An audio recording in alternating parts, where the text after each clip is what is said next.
Sebuah video rekaman pengamanan 2 orang yang digerebek diduga bertindak asusila di kamar mandi Pasar Induk Jakabaring viral di Jagadmaya, Kota Palembang. Dalam postingan sebuah akun Instagram bernama @palembangterciduk.id yang dilihat info Sumsel TV, nampak warga sedang mengerumuni pos keamanan yang di dalamnya diduga ada 2 orang yang berbuat asusila.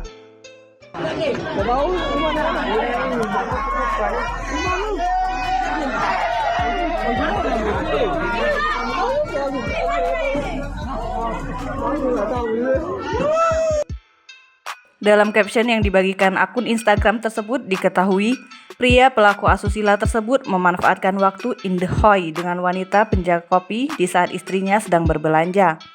Lapang nian min, bininya belanja, lakinya berijo dengan budak kopi. Tulis akun @palembangterciduk.id.